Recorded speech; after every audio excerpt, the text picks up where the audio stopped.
RRC Group D Grand Test 23 Physics subject. Question number 12. Due to the presence of vapors, the velocity of sound in air. తేమ ఉండడం వల్ల గాలిలో ధ్వని వేగము ఏమవుతుంది? గాలిలో తేమకు గాలిలోని ధ్వనివడికి మధ్య సంబంధాన్ని గురించినటువంటి ప్రశ్న ఇది. ఈ ప్రశ్నకు సమాధానం తెలియాలి అంటే గాలిలోని తేమను తెలియచేసేటువంటి భౌతిక రాశి ఆర్ద్రత. ఆర్ద్రతకు గాలిలో ధ్వనివడికి మధ్య సంబంధం మనకు తెలిసి ఉండాలి. ఆర్ద్రత అనేటువంటిది గాలిలోని తేమ శాతము. ఈ గాలిలోని తేమ శాతము పెరిగితే లేదా ఆర్ద్రత పెరిగితే ఖచ్చితంగా గాలిలో ధ్వనివడి విలువ పెరుగుతుంది. కావున ఇందులో ఇవ్వబడినటువంటి ఆప్షన్స్ను ఒకసారి పరిశీలన చేస్తే ఆప్షన్ ఏ డిక్రీజెస్ తగ్గుతుంది, ఆప్షన్ బి ఇంక్రీజెస్ పెరుగుతుంది. సో పెరుగుతుంది అనేది ఇక్కడ సరి అయిన సమాధానము. ఆప్షన్ సి స్థిరంగా ఉంటుంది, ఆప్షన్ డి వాతావరణం యొక్క ఉష్ణోగ్రతపై ఆధారపడి ఉంటుంది, depends upon the temperature of the atmosphere. ఆర్ద్రత పెరిగితే ధ్వనివడి కూడా పెరుగుతుంది, కాబట్టి ఆన్సర్ పెరుగుతుంది అనేది చూజ్ చేయాల్సి ఉంటుంది.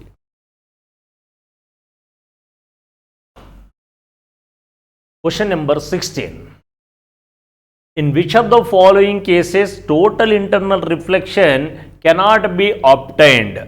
క్రింది వాటిలో దేనిలో కాంతి సంపూర్ణాంతర పరావర్తనమును పొందలేము?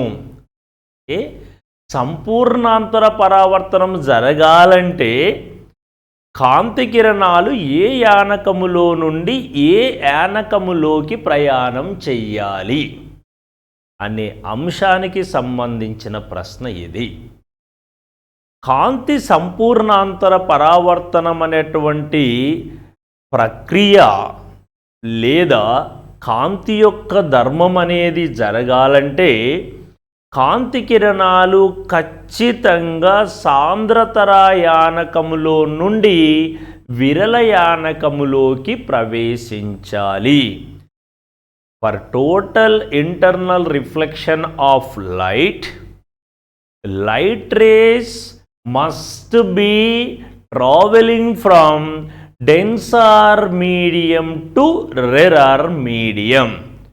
In denser medium, particles are very much close to with each other, but in denser medium, particles are away from with each other or they are separated with each other.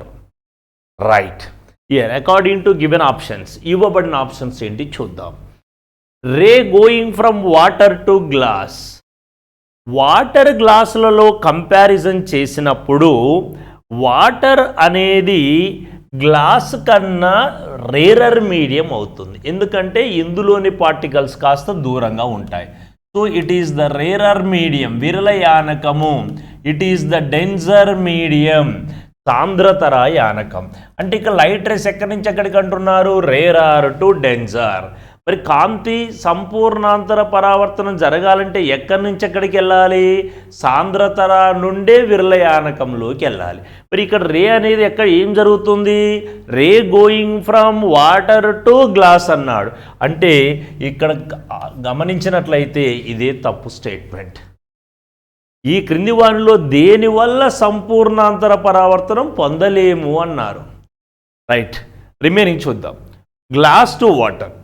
Yes, glass is the denser medium, సాంద్రతర యానకం. Water అనేది rarer medium, విరల యానకం. So ఇక్కడ సాధ్యపడుతుంది.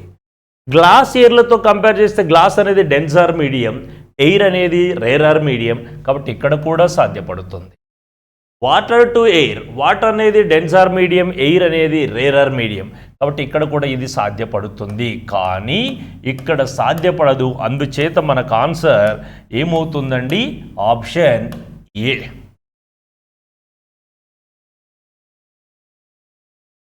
Question number 41. The image formed on the retina of the eyes is. కళ్ళలోని రెటీనాపై ఏర్పడేటువంటి చిత్రము లేదా ప్రతిబింబము ఏ విధంగా ఉంటుంది, లేదా రెటీనాపై ఏర్పడే ప్రతిబింబం యొక్క లక్షణము ఏమిటి అనేది ప్రశ్న. Option A upright and real, నిటారుగా మరియు నిజ ప్రతిబింబము. నిజ ప్రతిబింబాలు ఎప్పుడు కూడా నిటారైన ప్రతిబింబాన్ని కలిగి ఉండవు, అందుచేత ఇది సరి అయిన సమాధానము కాదు. వర్చువల్ అండ్ అప్రైట్, మిథ్యా మరియు నిటారు. అదే మళ్ళీ ఇక్కడ కూడా, ఇక్కడ నిటార్ అనేది తప్పన్నాం, ఇక్కడ నిటార్ అనేది కూడా తప్పవుతుంది. Real and inverted, exactly. ప్రతిబింబము అనేది రెటీనాపై నిజమైన మరియు తలక్రిందులైన విలోమ లేదా తలక్రిందులుగా ప్రతిబింబాన్ని ఏర్పరచును. అందుచేత ఆప్షన్ సి అనేది సరి అయినదిగా భావించాల్సి ఉంటుంది.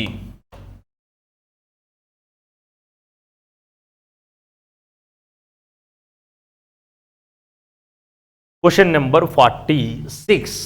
The device used for converting alternating current to direct current is called.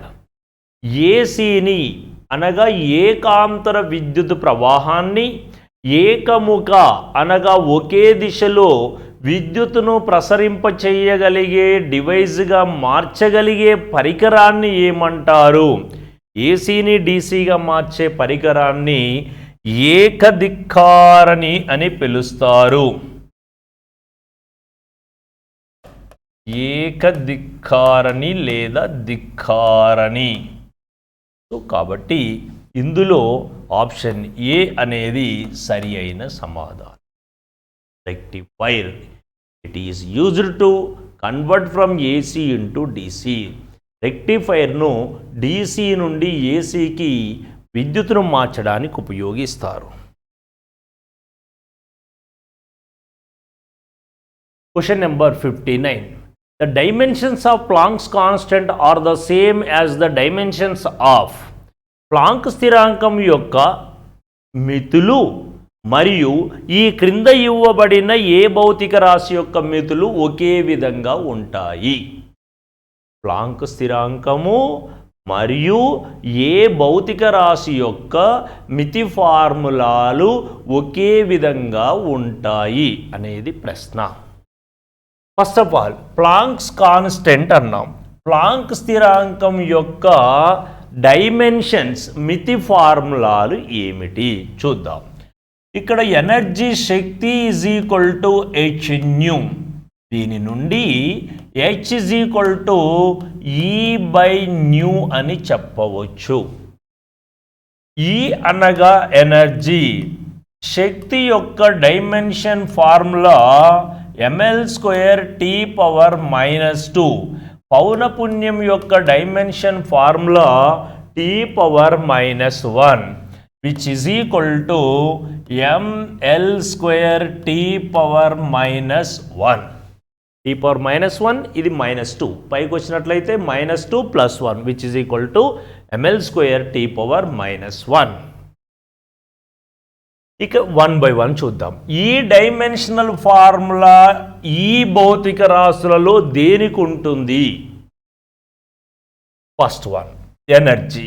మనకు తెలుసు శక్తి యొక్క డైమెన్షన్స్ ఇప్పుడే అనుకున్నాము, ml²T⁻⁻2. ఇక్కడ ఏముంది? ml²T⁻⁻1. కావున ఇది ప్లాంక్ స్థిరాంకం ఒకే డైమెన్షన్ కలిగి ఉండవు. B frequency. పౌనపున్యం యొక్క డైమెన్షన్స్ ఇప్పుడే అనుకున్నాము, కేవలం T⁻⁻1. కాబట్టి ఇది కూడా కాదు. Next third one linear momentum ద్రవ్య వేగము, రేఖీయ ద్రవ్య వేగము. Formula mass into velocity. Mass dimensional formula m, velocity వేగం యొక్క dimension formula L⁻⁻1. But T⁻⁻1 okay, m okay, but L² is there. That is why it's not a correct one. ఈ 3 కావంటే ఖచ్చితంగా ఏమై ఉండాలి? 4వది 100% అయ్యేది అదే అయి ఉంటుంది. చూద్దాం. Answer option D is the correct one for this question. However కోణీయ ద్రవ్యవేగం angular momentum L is equal to R bar P bar. R అంటే ఎల్, లెంత్ యొక్క డైమెన్షన్స్, రేడియస్ యొక్క డైమెన్షన్స్ ఎల్. మొమెంటం యొక్క formula mv which is equal to L. Mass అంటే m, velocity lt power -1 which is equal to m l into L, L square t power -1. ఇక్కడ కూడా ఏముంది? ml square t power -1. Here also same ml square t power -1. That is why రెండు కూడా సమానమే కావడం వల్ల ఇక్కడ ఆప్షన్ డి అనేది సరి అయిన సమాధానం. అంటే 2 వేస్ ఉంటాయి. ఒకటి మనకు డైరెక్ట్ ఓ ప్రాసెస్లో క్యాలిక్యులేట్ చేయగలిగి గుర్తించగలగడం ఒక మెథడ్ అయితే, పైన 3 కూడా కావడం వల్ల 4వది సరి అయిన సమాధానం అని గుర్తించడం ఇదవుతుంది. కానీ పర్ఫెక్ట్గా మనము సింప్లిఫికేషన్ చేసి గుర్తించినప్పుడే మన కాన్ఫిడెంట్ ఉంటుంది, అక్యురసీ ఆప్షన్ను మనం ఐడెంటిఫై చేసిన వాళ్ళము అవుతాము. కాబట్టి D is the correct one for this question. Question number 90. The door of a running refrigerator inside a closed room was left open then. మూసివేసిన గది లోపల పనిచేస్తూ ఉన్న రిఫ్రిజిరేటర్ను యొక్క తలుపు తెరిచి ఉంచితే మూసి ఉన్న గది యొక్క ఉష్ణోగ్రత ఏమవుతుంది? ఫర్ ఎగ్జాంపుల్, ఇది ఒక మూసి ఉంచబడిన గది. ఈ మూసి ఉంచబడిన గదిలో ఉన్న రిఫ్రిజిరేటర్ ఏదైతే ఉందో దాని డోర్ను ఇలా ఓపెన్ చేసి ఉంచడం జరిగింది. అలా ఓపెన్ చేసి ఉంచితే ఈ గది ఉష్ణోగ్రత ఏమవుతుంది? గది ఉష్ణోగ్రత అనేది పెరుగుతుంది. ఎందుకు అంటే అప్పటి వరకు అందులో ఉంచబడిన పదార్థాల నుండి గ్రహించిన ఉష్ణశక్తి బయటకు ఎగ్జాస్ట్ చేయడం జరుగుతుంది. ఆ ప్రాసెస్ వల్ల ఇందులో క్రమక్రమంగా గది ఉష్ణోగ్రతలు పెరగడానికి అవకాశం ఉంది. So option D is the correct one for this. The room will be warmed up gradually. గది ఉష్ణోగ్రత క్రమంగా పెరుగును. Question number 100. Hydrogen bomb has been prepared by the fusion of. Hydrogen bomb దేని కలయిక ద్వారా తయారు చేయబడింది? Option A hydrogen, option B deuterium, option C tritium, option D alpha particles. సాధారణంగా హైడ్రోజన్ బాంబును డ్యూటీరియం అనేటువంటి వీటి చేత తయారు చేయడం జరుగుతుంది. కావున option B is the correct one. Heavy hydrogen లేదా భారీ హైడ్రోజన్ లేదా డ్యూటీరియంల యొక్క సమ్మేళనం వల్ల ఈ యొక్క హైడ్రోజన్ బాంబును తయారు చేయడం జరుగుతుంది. Namaskaram sir, welcome to IAC Institute. Now we are going to discuss RRC Group D Grand Test number 23 chemistry questions. 23వ గ్రాండ్ టెస్ట్ లోని క్వశ్చన్స్ చూద్దాం. చూడండి, first the chemical formula of a particular compound represents. అంటే ఒక ప్రత్యేకమైనటువంటి సమ్మేళనం యొక్క అణు ఫార్ములా ఏం సూచిస్తుంది? సపోజ్ బెంజిన్ ఉంది, C6H6 బెంజిన్. అలానే సపోజ్ అమోనియా ఉంది, NH3. నీరు ఉంది, H2O. Hydrochloric acid HCl. అలానే నైట్రోజన్ అణువు. అంటే ఇది నా ఈ విధంగా మనకు వివిధ సమ్మేళనాలండి. ఇందులో 6 కార్బన్ పరమాణువులు, 6 హైడ్రోజన్ పరమాణువులు. 6 number of carbon atoms, 6 number of hydrogen atoms are present. 1 nitrogen, 3 hydrogens. 1 oxygen, 2 hydrogens. 1 hydrogen, 1 chlorine. A molecular formula of a given compound explains about the number of different types of atoms in its molecule. ఒక అణువులో ఉన్నటువంటి వివిధ రకాల పరమాణువుల గురించి తెలియజేస్తుంది. అనగా answer ఏదండి? D is the right answer. అనగా ఇక్కడ చూస్తే మనకు ఇక్కడ అణువులోని వివిధ పరమాణువుల సంఖ్యను తెలియజేస్తుంది. ఒక అణువులోని వివిధ పరమాణువుల సంఖ్యను తెలియజేస్తుంది అణు ఫార్ములా, మాలిక్యులర్ ఫార్ములా అనున్నది. Move to next question sir. చూడండి, the bell metal is an alloy of bell. ఇక్కడ మనకు సాధారణంగా బెల్ మెటల్లో ఇప్పుడు మనకి ఇక్కడ బ్రాంజ్, అలా దీనిని తెలుగులో కంచు అంటారు. ఇంకొకటి బ్రాస్, దీనిని ఇత్తడి అంటామండి మనం తెలుగులో. ఇప్పుడు ఇక్కడ కాపర్ ప్లస్, రెండూ కూడా కాపర్ ప్లస్. బ్రాస్లో ఎస్ అనే ఆల్ఫాబెట్ ఉంది, ఇలా బ్రాంజ్లో జెడ్ అనే ఆల్ఫాబెట్ ఉంది. దీన్ని మనం రివర్స్ తీసుకురావాలండి. క్రిస్ అనగా బ్రాస్లో ఎస్ ఉంది కాబట్టి జింక్ రాస్తాం, బ్రాంజ్లో జెడ్ ఉంది కాబట్టి ఎస్ఎన్ అనేది రాస్తామండి ఇక్కడ. అంటే ఇప్పుడు బ్రాంజ్ అంటే ఏంటంటే కాపర్ ప్లస్ టిన్, బ్రాస్ అంటే ఇత్తడి అంటారు. బ్రాస్లో ఎస్ ఆల్ఫాబెట్ ఉంది కాబట్టి జింకును రాయాలి. మరి ఇత్తడిలో మనం చూసినట్లయితే 80% కాపర్, 20% జింక్. మరి కంచులో చూసినట్లయితే 90% కాపర్, 10% టిన్ల మిశ్రమం. ఇది కంచు అండి, గంటల తయారీకి యూస్ చేస్తారు. అయితే ఇందులో కొద్దిగా టిన్ శాతాన్ని పెంచామి అనుకోండి, కాపర్ ప్లస్ టిన్, కానీ టిన్ శాతము ఒక 20%, కాపర్ శాతం 80%, అంటే 90 నుంచి 80కి తగ్గించాం.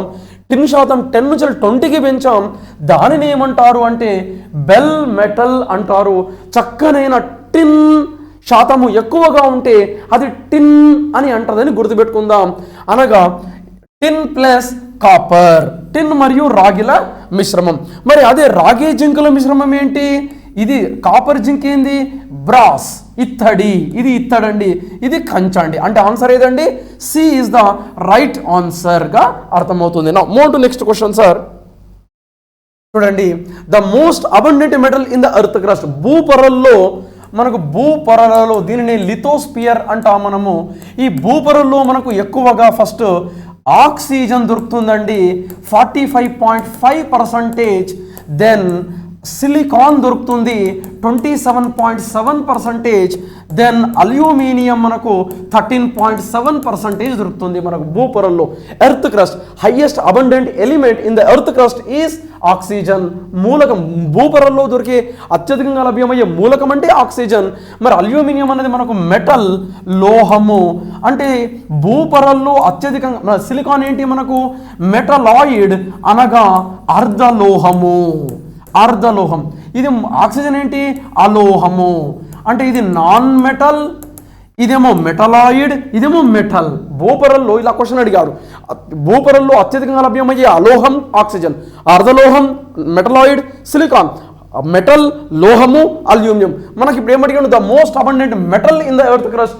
భూపొరల్లో అత్యధికంగా లభ్యమయ్యే లోహం అన్నాడు, అంటే అల్యూమినియం.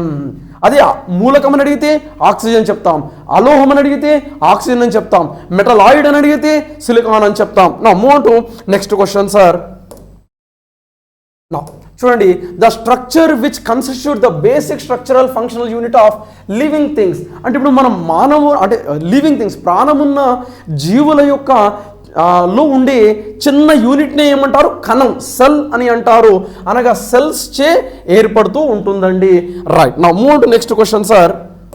అంటే ఇక్కడ చూడండి, ప్రాథమిక నిర్మాణ క్రియాత్మక యూనిట్గా ఎవరుంటారు అంటే సెల్ ఉంటుంది మన బాడీలో. అలానే move to next question. Which one of the following is an ore of copper. Copper యొక్క ఖనిజాలు ఏంటి? కాపర్ యొక్క ఖనిజాలు మనకు తెలుసు, Cu2s కాపర్ గ్లాన్స్ అంటారండి. అలానే మాలకైట్. ఇప్పుడు మనకు కాపర్ బాటిల్ని ఒక 4-5 డేస్ వాష్ చేయకుండా అలానే ఉంచితే దాని మీద గ్రీన్ కలర్ డాట్స్ కనబడుతూ ఉంటాయి. ఆ గ్రీన్ కలర్ డాట్స్ని మాలకైట్ అంటారండి. ఆకుపచ్చని మచ్చలను మాలకైట్ అంటారు. ఈ రెండు కాపర్ గ్లాన్స్, మాలకైట్ కాపర్ యొక్క ఖనిజాలు అనగా మాలకైట్ అండి. ఇది malachite. Now move to next question sir. చూడండి, sulphur is used in vulcanisation of rubber. ఇప్పుడు మనకు తాటి చెట్టు నుంచి తాటి కళ్ళు, ఈత చెట్టు నుంచి ఈత కళ్ళు, మనకు అలానే వేప చెట్టు నుంచి వేప కళ్ళు వచ్చినట్లుగానే రబ్బరు చెట్ల నుంచి, from the rubber plants, rubber చెట్ల నుండి మనకు రబ్బర్ ప్లాంట్స్ నుండి మనకు ఒక వైట్ కలర్ లిక్విడ్ వస్తుంది, దానిని లెటెక్స్ అంటారు. The white colour liquid which is released from the rubber plants called as latex. ఈ లెటెక్స్ని మనము రబ్బర్ ప్రిపరేషన్లో యూస్ చేస్తారండి, రబ్బర్ తయారీకి యూస్ చేస్తారు. ఈ రబ్బర్కి సల్ఫర్ను కలిపినప్పుడు by adding of sulphur to rubber the quality of rubber enhanced, the quality of rubber increases. That process is called as vulcanisation of rubber అని అంటామండి మనం. Now move on to next question sir. Next question చూడండి. A gas which is colourless, స్టార్టింగ్లో colourless అట, soluble in water అంటే నీటిలో కరుగుతుంది, gives white fumes with HCl, which of the following అని అంటున్నాడు. నైట్రోజన్, నత్రజని ఒక కలర్లెస్, ఇది కూడా కలర్లెస్సే. మరి HCl తో రియాక్షన్లో పాల్గొంటుందా అంటే పాల్గొనదు. Chlorine is a pungent smell, అది సపరేట్ స్మెల్ కలిగి ఉంటుంది. నో అంటే ఇక్కడ ఆన్సర్ ఇది ఆర్గాన్ కాదు, అంటే ఆన్సర్ ఏదండి ammonia. Why? Because ammonia is a colourless as well as soluble in water, వాటర్లో కరుగుతుంది. HClతో రియాక్షన్లో పాల్గొని వైట్ ఫ్యూమ్స్ అయినటువంటి అమోనియం క్లోరైడ్ సమ్మేళనాలను ఏర్పరుస్తుంది. తెల్లని దట్టమైన పొగలు ఏర్పడుతూ ఉంటాయి, వైట్ కలర్ ఫ్యూమ్స్ ఏర్పడుతూ ఉంటాయండి, అనగా అమోనియా గ్యాస్. ఎందుకంటే ఇక్కడ ఆర్గాన్ చర్యలో పాల్గొనదు, క్లోరిన్ కాదు, కాబట్టి ఆన్సర్ నా. Move on to next question sir. Oxygen manufactured from the oxygen is manufactured by fractional evaporation of. ఇప్పుడు ఫస్ట్ ఏం చేస్తారు అంటే, ఇప్పుడు మనకు హాస్పిటల్లో ఆక్సిజన్ సిలిండర్లు కావాలి, అంటే సపరేట్ ఆక్సిజన్ కావాలి సిలిండర్లలో. అయితే ఇప్పుడు ఏం చేస్తారంటే ఎయిర్ని కూల్ చేస్తూ ఉంటారు. ఇప్పుడు ఎయిర్లో ఎవరున్నారు? 78.32% నైట్రోజన్, 20.16% ఆక్సిజన్, 0.93% ఆర్గాన్, ఇలా అన్నీ ఉంటాయి. మనకు 0.03% కార్బన్ డైఆక్సైడ్, ఇవన్నీ ఉంటాయి.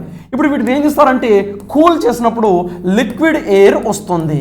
ఈ లిక్విడ్ ఎయిర్లో ద్రవ నత్రజని, లిక్విడ్ నైట్రోజన్, లిక్విడ్ ఆక్సిజన్, ఇలా అన్నీ లిక్విడ్గా ఉంటాయండి.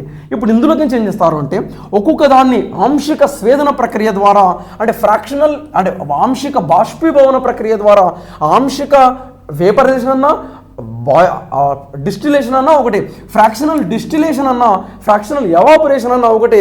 అంటే ఇప్పుడు ఆక్సిజన్ అనేది ఫస్ట్ బయటకు వస్తుంది, అనగా ద్రవరూప గాలి నుండి తీస్తారు, అనగా ఏదండి ఆన్సర్ లిక్విడ్ ఎయిర్. ద్రవరూప గాలి నుండి ఫస్ట్ గాలిని ద్రవరూపం చేసి భిన్న ఉష్ణోగ్రతల వద్ద మళ్ళీ వాయువుగా మారుతూ ఉంటుంది. భిన్న బాష్పీభవన స్థానాలను ఆధారంగా చేసుకొని ద్రవ ఆక్సిజన్ను, ద్రవ నత్రజనిని ప్రత్యేకమైనటువంటి సిలిండర్లలోకి పంపించేసి నింపేస్తూ ఉంటారండి. Now move to next question sir. చూడండి, the types of bonds present in nitrogen pentoxide. Nitrogen పెంటాక్సైడ్లో ఉన్న బంధాలు ఏ రకమైనవి? ఇక్కడ చూసినట్లయితే నైట్రోజన్ పెంటాక్సైడ్లో ఇలా ఉంటుంది, N-O. ఇక్కడ ఒక సమన్వయ సంయోజనీయ బంధం, ఆక్సిజన్, ఇక్కడ ఒక సమన్వయ సంయోజనీయ బంధం. అంటే ఇప్పుడు ఇది N2 1 2 3 4 5 ఆక్సిజన్ సెకండ్ గ్రూప్ కాబట్టి 2 బంధాలను ఏర్పరుస్తుంది. 1 2 నైట్రోజన్ ఫిఫ్త్ గ్రూప్ కాబట్టి 3 బంధాలను ఏర్పరుస్తుంది. అంటే ప్రధానంగా 3 సాధారణ బంధాలు 1 2 3 ఒక సమన్వయ సంయోజనీయ బంధాన్ని ఏర్పరచవచ్చు. ఎందుకంటే నైట్రోజన్ దగ్గర ఒక ఎలక్ట్రాన్ జంట ఎక్స్ట్రాగా ఉంటుంది కాబట్టి సమన్వయ సంయోజనీయ బంధాన్ని ఏర్పరుస్తుందండి అది. అలాగే ఇప్పుడు ఇక్కడ ఏ బంధాలు ఉన్నాయి? సాధారణంగా కూడా సిగ్మా పై, అంటే సిగ్మా పైలు ఎక్కడ ఏర్పడతాయి మనకు? సాధారణంగా సమయోజనీయ బంధం, అంటే సమయోజనీయ బంధాలు ఉన్నాయి. మరి ఇక్కడ ఇదే బంధము సమన్వయ సమయోజనీయ బంధం, ఆరో మార్క్ చేసి సూచిస్తూ ఉంటాం. అంటే ఒంటరి ఎలక్ట్రాన్ జంటను దానం చేసి బంధాన్ని ఏర్పరుస్తూ ఉంటుందండి. రైట్. అనగా ఇక్కడ మనకు చూడండి, రెండు సమన్వయ సమయోజనీయ బంధాలు, dative bonds, coordinative covalent bonds. మనకు 1 2 3 4 5 6 కోవలెంట్ బాండ్, 6 సమయోజనీయ బంధాలు ఉన్నాయి. అంటే ఇక్కడ ఏమేమి ఉన్నాయి? సమయోజనీయ మరియు సమన్వయ సమయోజనీయ బంధాలు, only covalent and coordinative covalent. మరి అయానిక్ బాండ్స్ ఉన్నాయా? ఇక్కడ చూడండి, ప్లస్ మైనస్ ఉన్నాయా అంటే లేవు, అంటే కాదు. ఓన్లీ కోవలెంటా? కాదు. మనకు అయానికా? కాదు అసలు. అంటే ఆన్సర్ ఏదండి? కోవలెంట్ మరియు కోఆర్డినేటివ్, సమయోజనీయ మరియు సమన్వయ సమయోజనీయ బంధాలను కలిగి ఉన్నటువంటి అణువుకు ఉదాహరణగా చెప్తాం నైట్రోజన్ పెంటాక్సైడ్. అంటే ఇప్పుడు నైట్రోజన్ ఫిఫ్త్ గ్రూప్ కాబట్టి 3 బంధాలు ఏర్పరుస్తుంది, 1 2 3. అయితే మరి ఇదే బంధము అంటే ఇది దాని దగ్గర ఉన్నటువంటి ఒంటరి ఎలక్ట్రాన్ జంటను దానము చేసి ఎక్స్ట్రా బంధాన్ని ఏర్పరుస్తూ ఉంటుందండి సమన్వయ సమయోజనీయ బంధం. ఆక్సిజన్ 6th గ్రూప్ కాబట్టి 2 బంధాలే ఉంటాయి. చూడండి, ఈ ఆక్సిజన్ చుట్టూ 2 బంధాలు, ఈ ఆక్సిజన్ చుట్టూ 2 బంధాలు, ఈ ఆక్సిజన్ చుట్టూ 2 బంధాలు. మరి ఇది సమన్వయ సమయోజనీయ బంధం. ఒంటరి ఎలక్ట్రాన్ జంటను దానము చేయగా సమన్వయ సమయోజనీయ బంధం ఏర్పడుతుంది సిడ్జ్విక్ ప్రకారం అండి. Right, thank you very much. Hi students, welcome to IAC online classes. ఈ వీడియోలో మనం RRC group D grand test number 23కి సంబంధించినటువంటి బయాలజీ క్వశ్చన్స్ యొక్క బైలింగ్వల్ వీడియో ఎక్స్ప్లెనేషన్ చూద్దాం. Here comes your first question. మీ ప్రశ్న స్క్రీన్ మీద. The organism which prepare their own food are called. తమ యొక్క ఆహారాన్ని తామే తయారు చేసుకునే జీవులను ఏమంటారు? ఏ హెటిరోట్రాఫ్స్, పరపోషకాలు అంటాం. బి ఆటోట్రాఫ్స్, స్వయం పోషకాలు. సి సాప్రోఫైట్స్, పూతికాహారులు. డి పారాసైట్స్, పరాన్న జీవులు. సో మరి ఇక్కడ తీసుకుంటే the organisms which can prepare their own food.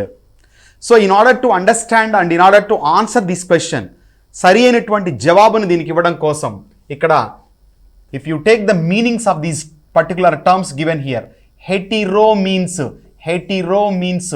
many, troph means gaining or synthesizing,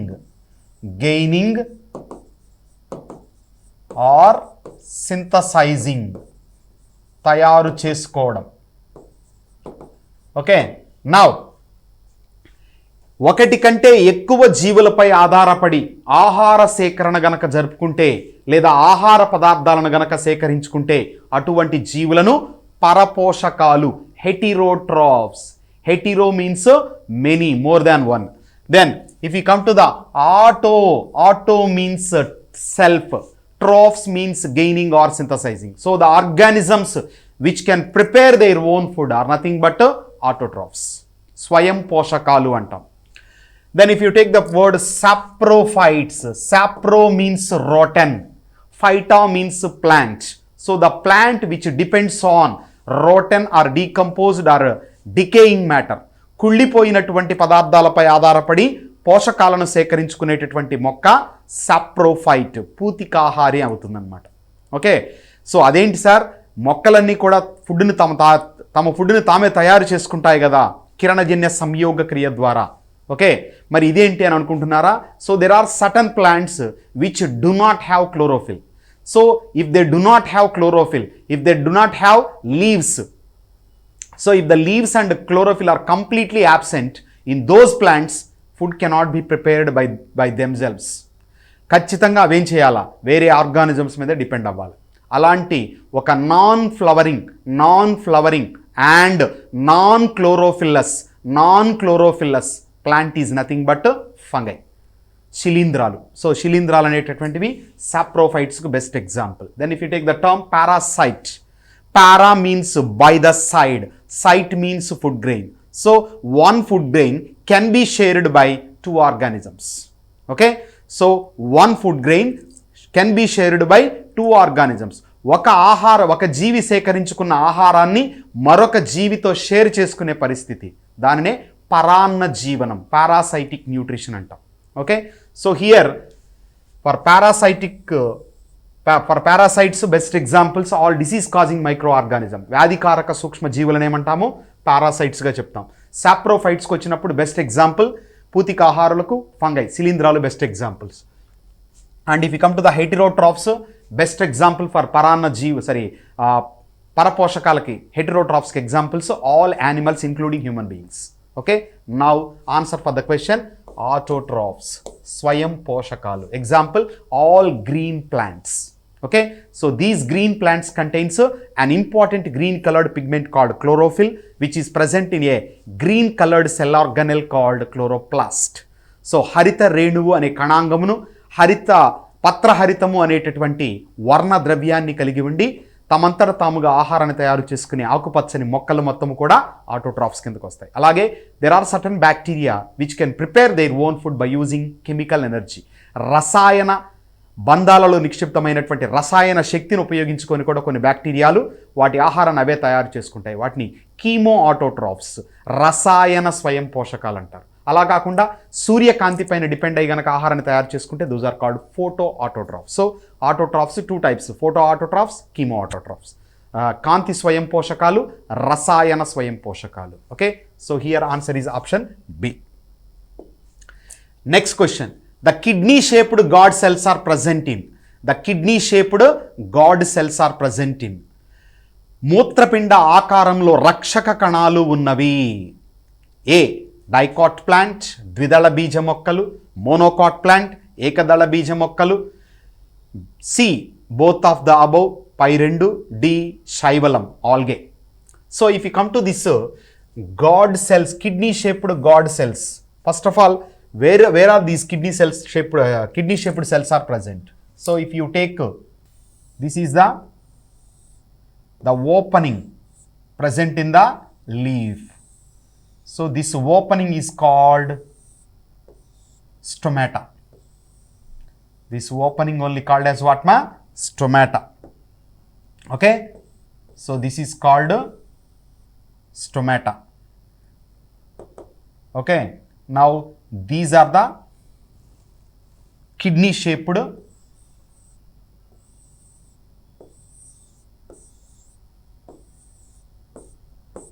so this is the structure of the stomata. So stomata means పత్ర రంధ్రాలు అంటాం. సో పత్రాలలో కనిపించేటటువంటి సూక్ష్మమైన రంధ్రాలనే పత్ర రంధ్రాలు అంటారు. And these are called nostrils of the plant. మొక్కలలో ముక్కులుగా అభివర్ణించేది లేదా ముక్కు యొక్క రంధ్రాలుగా చెప్పబడేవేవి అంటే యొక్క stomata. So these are the structures that helps in the exchange of gases. మొక్కలలో వాయువుల యొక్క వినిమయానికి ఈ స్టొమాటా అనేటటువంటి హెల్ప్ చేస్తాయి. Now the central opening of the stomata is called stoma. దీన్ని స్టోమా అంటాం. మరి దీని చుట్టూ కిడ్నీ షేపుల్లో ఉన్నాయి చూడండి. And these cells are called okay. So these are the kidney shaped cells. Is it clear?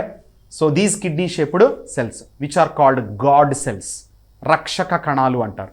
ఈ రక్షక కణాలు ఏం చేస్తాయి? పత్ర రంధ్రాన్ని క్లోజ్ చేయడంలోను పత్ర రంధ్రాన్ని ఓపెన్ చేయడంలోను హెల్ప్ చేస్తాయి. Okay, so in such a way the God cells will help.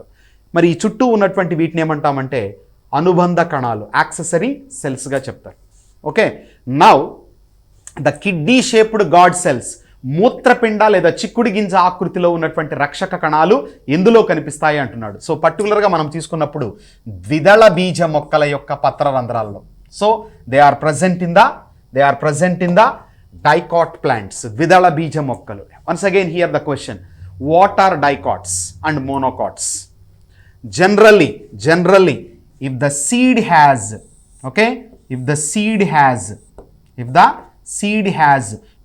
two embryonic leaves,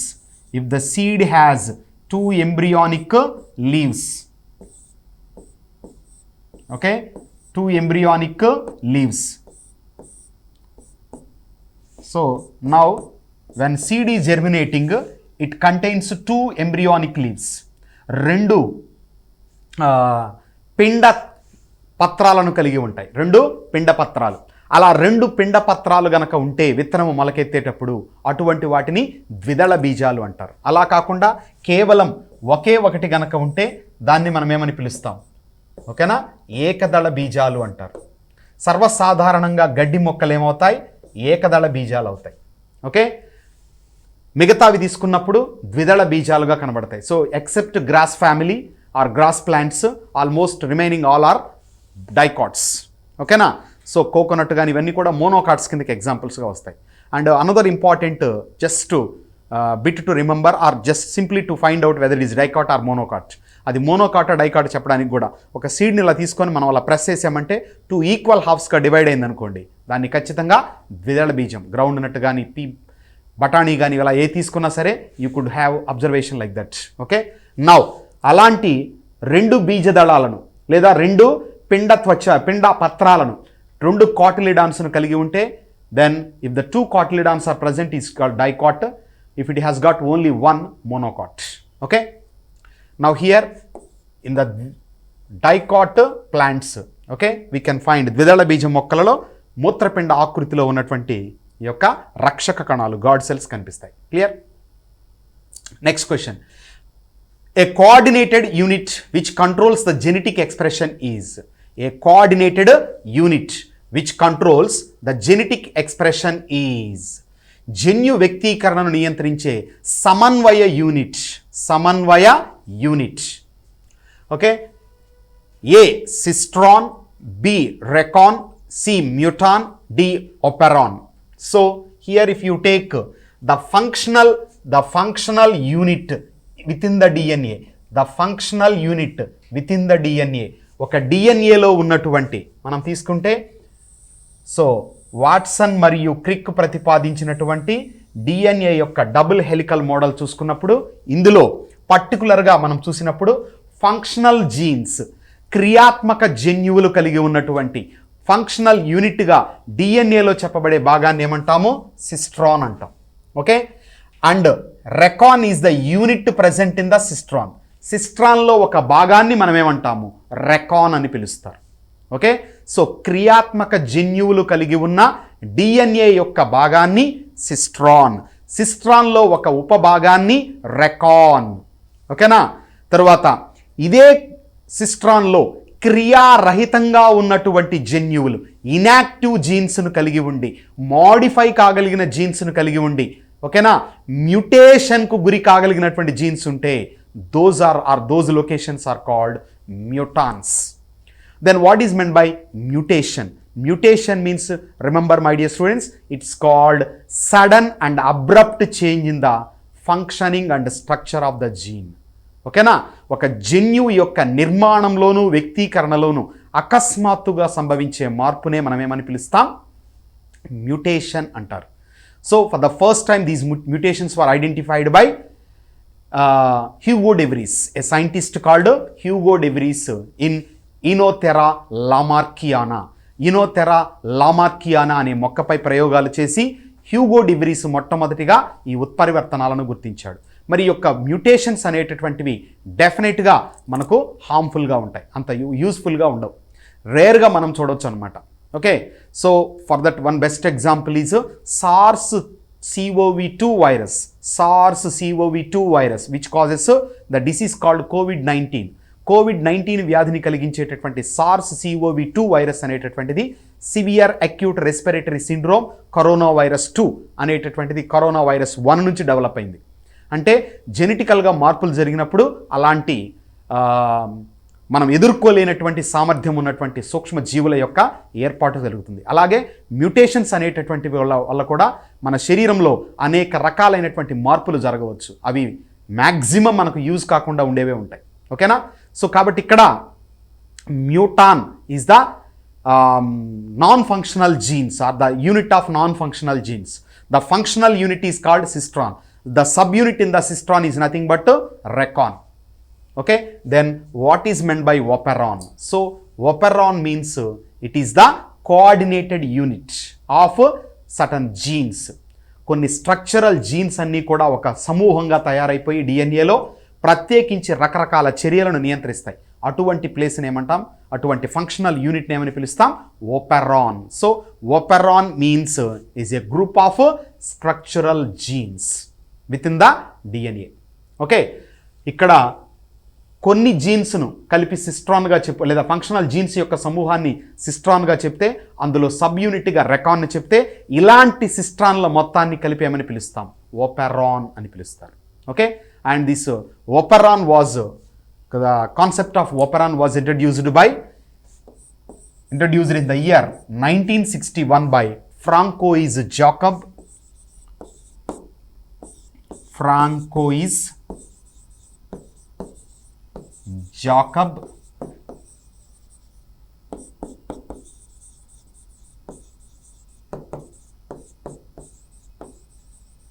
And another scientist called Jacques Monod.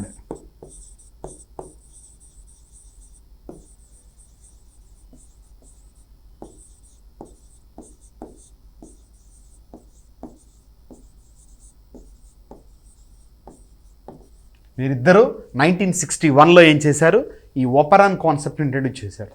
Okay, so it is the group of structural genes. A unit of group of structural genes is called operon and it was introduced in the year 1961. So answer is here option D. Clear? Next question. Genes are not found in pairs. జన్యువులు జంటగా కనిపించని కణాలు. A in body cells, శరీర కణాలలో, in ovary after fertilization, ఫలదీకరణ తరువాత అండంలో లేదా అండాశయంలో, in gametes బీజ కణాలలో, డి సంయుక్త బీజం in zygotes. So here first of all you should know what is meant by a gene. A gene is nothing but unit of DNA. Okay, responsible for a particular character. So DNA యొక్క అతి చిన్న భాగమై ఉండి రకరకాల లక్షణాలను నియంత్రిస్తుందన్నమాట. ఒక నిర్దిష్ట లక్షణాన్ని నియంత్రించే డిఎన్ఏ యొక్క అతి చిన్న భాగాన్నే మనం ఏమని పిలుస్తాం, gene. So a gene is a smallest unit of DNA. Smallest unit of DNA responsible for a character. ఒక నిర్దిష్ట లక్షణాన్ని నియంత్రించే డిఎన్ఏ యొక్క అతి చిన్న భాగాన్నే జీన్ అని పిలుస్తారు. ఓకేనా, మరి యొక్క జీన్స్ పెయిర్డ్గా ఎక్కడుంటాయి, పెయిర్డ్గా ఎక్కడ ఉండకపోవచ్చు అని అంటున్నాడు. So pairing of jeans takes place when two cells fused together. ఒక రెండు కణాలు గనక ఒకదానితో ఒకటి కలిసినప్పుడు పెయిరింగ్ జరుగుతుంది. కాబట్టి అక్కడ జీన్ పెయిర్స్ అనేవి మనకు కనబడతాయి. అలా పెయిరింగ్ లేకుండా ఉన్నప్పుడు, అలా సంయోగం జరగకుండా ఉన్నప్పుడు, ఓకేనా, you could find only normal genes which are not paired. Okay, so జంటగా లేనటువంటి జన్యువులు కనిపిస్తాయి. మరి ఇక్కడ తీసుకుంటే in the given options, in body cells, body cells అనేవి ఎక్కడి నుంచి డెవలప్ అయ్యాయి, మేల్ గ్యామెట్, ఫీమేల్ గ్యామెట్, అంటే స్పర్మ్, ఓవం, శుక్రకణం, అండము రెండూ కలిసి ఏం తయారైంది, సంయుక్త బీజం ఏర్పడింది, జైగోట్. ఇప్పుడు ఈ జైగోట్ సంయుక్త బీజం నుంచి మనకేమయ్యాయి, మొత్తం శరీరం తయారవుతుంది. కాబట్టి మొత్తం శరీర కణాలన్నీ కూడా సంయుక్త బీజం నుంచే ఏర్పడ్డాయి. కాబట్టి ఇక్కడ ఒక జట్టు క్రోమోజోమ్స్, ఒక జట్టు chromosomes, 2 sets of chromosomes. It is called diploid cell, ద్వయస్థితిక కణం అంటాం. ఇలా ఒకే ఒక సెట్, ఒక సమూహంతో క్రోమోజోమ్లు ఉంటే దానిని ఏకస్థితిక క్రోమోజోమ్లు అంటారు, లేదా ఏకస్థితిక కణాలు. ఏకస్థితిక కణాలు. సో హ్యాప్లాయిడ్ సెల్స్కి best example gametes, male gamete called sperm, female gamete called ovum. Okay, now ఈ సంయుక్త బీజం నుంచి సెల్స్ డెవలప్ అయ్యాయి కాబట్టి ఇవి కూడా 2n కండిషన్లో ఉంటాయి. కాబట్టి ఇక్కడ పెయిరింగ్ ఉంది. కాబట్టి this is not the correct option to be consider. శరీర కణాలు కాదు. Next, ovary after fertilisation. Fertilisation జరిగిన తర్వాత అంటున్నాడు. ఫర్టిలైజేషన్ జరిగితే ఖచ్చితంగా పెయిరింగ్ ఉంటుంది. ఓకే, నెక్స్ట్ సంయుక్త బీజము, నథింగ్ బట్ జైగోట్. సో సంయుక్త బీజం నథింగ్ బట్ జైగోట్. సో జైగోట్లో కూడా పెయిరింగ్ ఉంటుంది. Now answer for the question is genes that are not found in pairs is in gametes. బీజ కణాలలో మాత్రము పెయిరింగ్ జరగదు. Clear? In plants the male gamete is called pollen grain and female gamete is called ovule. Okay, or egg cell of the ovule. Then ఇక్కడ మనము యానిమల్స్లో తీసుకుంటే male gamete is called sperm, female గ్యామెట్ని ఏమంటాం, ovum, అండం అని పిలుస్తారు. Okay, now one more bit, remember the smallest cell in the human body is a sperm. The biggest cell in the human body is ovum. Okay, అతి పెద్ద మానవ శరీరంలో కణం ఏది అంటే అండం వస్తుంది. అతి చిన్న కణము ఏది అంటే శుక్రకణం వస్తుంది. Clear? Next, in human body the leg bones are. In human body the leg bones are.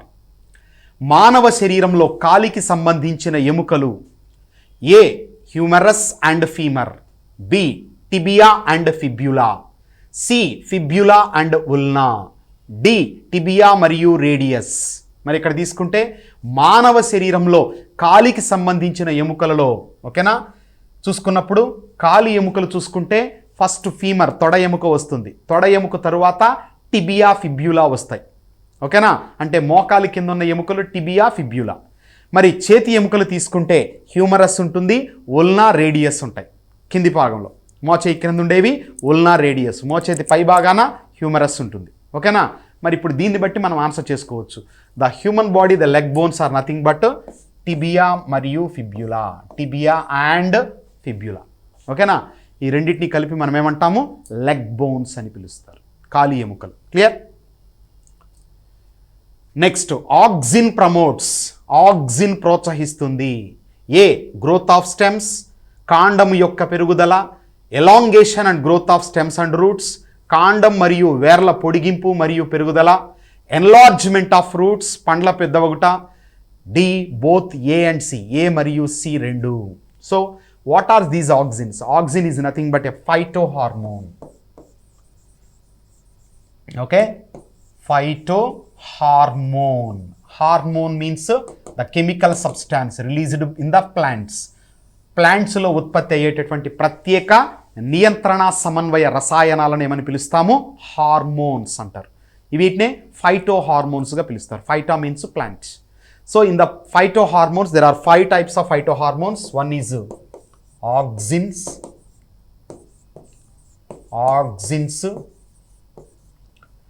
gibberellins,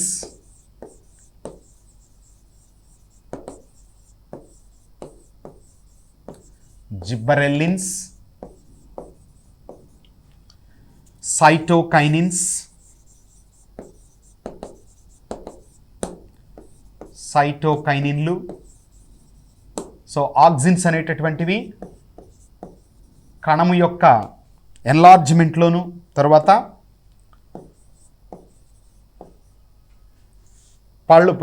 కాయలు పెద్దవడంలోనూ సహాయపడతాయి. Okay, for enlargement of the cell and also the fruits. Gibberellins పొట్టి మొక్కలను పొడవుగా చేస్తాయి, డ్వార్ఫ్ ప్లాంట్స్ని టాల్గా మారుస్తాయి. Cytokinins involved in cell division, కణ విభజనలో పాలు పంచుకుంటాయి. Next, abscisic acid. This abscisic acid, which is popularly called ABA, it acts against transpiration, బాష్పోత్సేకానికి వ్యతిరేకంగా పనిచేస్తుంది. తర్వాత this abscisic acid is responsible for the dropping of leaves, fruits, flowers. కాయలు కానీ, పండ్లు కానీ, ఫలాలు కానీ, పత్రాలు కానీ ఏమైపోతాయి? రాలిపోతూ ఉంటాయి. చిన్న చిన్న లేత పత్రాలు కూడా. అలాంటి వాటికి కారణం ఎవరంటే abscisic acid. And the last one is ethylene. And the final one is ethylene. So this ethylene is responsible for the ripening of fruits. పండ్లు పక్వానికి రావడంలో, కాయలను పండుగా మార్చడంలో ఎవరు చేస్తారు? Ethylene. Okay, so these are the 5 phytohormones or plant growth substances. మొక్కలలో హార్మోన్లుగా, మొక్కల హార్మోన్లుగా లేదా పెరుగుదల పదార్థాలుగా చెప్పేవి ఈ 5 అన్నమాట. And remember one more bit here. First 3 ఏమంటామంటే గ్రోత్ ప్రమోటర్స్ అంటాం, ఇవి పెరుగుదలను ప్రోత్సహిస్తాయి. రిమైనింగ్ 2 ఏమంటామంటే గ్రోత్ ఇన్హిబిటార్స్, ఇవి పెరుగుదలను తగ్గిస్తాయి. ఓకేనా? So growth inhibitors, growth promoters. Now here auxin promotes growth of stems by increasing the cells and enlargement of fruits, that is both A and C. And if you come to B option, elongation and growth of stems and roots. Okay, in the elongation of growth of stems, one more important hormone is required, that is called cytokinin. కాబట్టి ఇక్కడ cytokinin లేదు కాబట్టి కేవలం ఆక్సినే అంటున్నాడు కాబట్టి we should take both A and C. Clear? Next question. Identical twins are born when? ఎప్పుడు ఒకే కవలలు పుడతారు? Identical twins are born when? So first of all, what is meant by a twin? A twin is nothing but ఒక zygote ఏమవుతుంది, 2 ఇండివిజువల్స్గా develop అవుతుంది. ఒక zygote 2 ఇండివిజువల్స్గా develop అయితే that is called maternal twins, అంటే మదర్లో ఉన్నటువంటి అపస్థితి వల్ల వచ్చేటటువంటివి. Next, another type of twins are called paternal twins. If these paternal ట్విన్స్లో ఏమవుతుందంటే 1 ovum ఫర్టిలైజ్డ్ విత్ 2 sperms. ఓకేనా? ఎప్పుడైతే 2 spermsతో ఫర్టిలైజ్ అయిపోయిందో అప్పుడు స్ప్లిట్ అయిపోయి ఒక్కొక్క పార్ట్ ఏమవుతుందంటే ఒక్కొక్క ఇండివిజువల్గా డెవలప్ అవుతుంది. సో దట్ సెక్స్ వేరుగా ఉంటుందన్నమాట. అంటే పుట్టేటటువంటి పిల్లలు ఒకళ్ళు మేల్ గాను ఒకళ్ళు ఫీమేల్ గాను పుట్టొచ్చు. అలా కాకుండా ఒక జైగోట్ కనుక డివైడ్ అయ్యి 2 ఇండివిజువల్స్గా కనుక డెవలప్ అయితే that is called maternal twins. ఇందులో ఈ పుట్టేటటువంటి 2 పిల్లలు కూడా ఒకే విధమైనటువంటి లైంగికత్వాన్ని, అంటే 2 స్త్రీలు కావచ్చు 2 పురుషులుగా ఉంటారన్నమాట. ఓకే, ఎందుకంటే ఒక ఓవం నుంచి డెవలప్ అయ్యారు కాబట్టి. ఒక ఫర్టిలైజ్డ్ ఓవం నుంచి if one since they are developed from one fertilised ovum, ఒక ఫలదీకరణ చెందిన అండం నుంచి డెవలప్ అయ్యారు కాబట్టి. అలా కాకుండా 2 స్పర్మ్స్తో ఒక అండం ఫ్యూజ్ అయినప్పుడు ఇక్కడ 2 స్పర్మ్స్ కూడా వేరువేరుగా కనుకుంటే ఒకటి ఎక్స్ క్రోమోజోమ్ ఒకటి వైతో ఉన్నప్పుడు ఏమవుతుందంటే the children who are going to born will have different sexes. Okay, ఒకళ్ళు మేల్గా ఒకళ్ళు ఫీమేల్గా, లేదా ఇద్దరు మేల్గా ఉండొచ్చు లేదా ఇద్దరు ఫీమేల్, ఇట్లా రకరకాలుగా ఉంటుంది అనమాట condition. Okay, now let us take the options here. 1 fertilised egg divided into 2 blastomeres and separated. ఒక ఫలదీకరణ అండము 2 బ్లాస్టోమియర్లుగా విభజించి వేరు చేసినప్పుడు. 1 స్పర్మ్ ఫర్టిలైజెస్ 2 eggs. ఒక శుక్రకణము 2 అండాలతో ఫలదీకరణం చెందినప్పుడు. 1 egg ఫర్టిలైజ్డ్ విత్ 2 sperms. ఒక అండము 2 శుక్రకణాలతో ఫలదీకరణం చెందినప్పుడు. ఓకేనా. Option D 2 eggs are fertilized. 2 అండాలు ఫలదీకరణం చెందినప్పుడు. సో 2 అండాలు ఫలదీకరణం చెందడం జరగదు. ఒక అండము 2 శుక్రకణాలతో ఫలదీకరణం చెందినప్పుడు నాన్ ఐడెంటికల్గా ట్విన్స్ పుడతారు. కాబట్టి ఇక్కడ మనం కన్సిడర్ చేయాల్సినటువంటి ఆప్షన్ కాదు. ఒక శుక్రకణము 2 అండాలతో ఫలదీకరణం, అది అసాధ్యం. ఓకేనా. ఇక ఆన్సర్ ఏమవుతుందండి? Option A.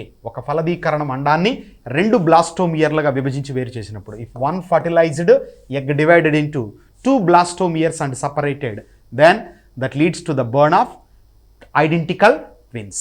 Okay, so next question. The term halitosis denotes which among the following? Okay, the term halitosis అనే పదము క్రింది వాటిలో దేనిని సూచిస్తుంది? Usually the term halitosis denotes, halitosis means bad. So ఇక్కడ బ్యాడ్ బ్రీత్ని ఏమని పిలుస్తాం?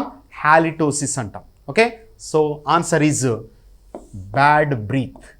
Option B is the right answer for the question. Okay, next question. The bovine spongiform encephalopathy is commonly known as. The bovine spongiform encephalopathy is commonly known as. Bovine spongiform ఎన్సెఫలోపతిను సాధారణంగా dash అంటారు. Okay, so the bovine spongiform encephalopathy is nothing but mad cow disease, the common name. Okay, so it is a previous bit also, remember this.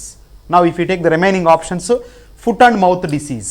Okay na, పాదము మరియు నోటి వ్యాధి, ఇది viruses ద్వారా వచ్చేటటువంటి వ్యాధి. ఇది గొర్రెల్లో, మేకల్లో, తర్వాత గేదెల అన్నింటిలో కూడా వచ్చేటటువంటిది. నెక్స్ట్ ఫాగ్ ఫీవర్ మీన్స్ క్యాటిల్లో స్పెషల్గా కనబడేటటువంటి ఒక డిజార్డర్, ఫాగ్ ఫీవర్ అంటాం. ఇక్కడ ఏమవుతుందంటే ఎక్కువగా ప్రోటీన్ ఉన్నటువంటి ఫుడ్ తిన్నప్పుడు కూడా వాటిలో గ్యాస్ ఫార్మేషన్ ఎక్కువగా జరిగి కలిగే అపస్థితిని ఫాగ్ ఫీవర్ అంటారు. Next Creutzfeldt Jakob disease means deterioration of brain అనమాట.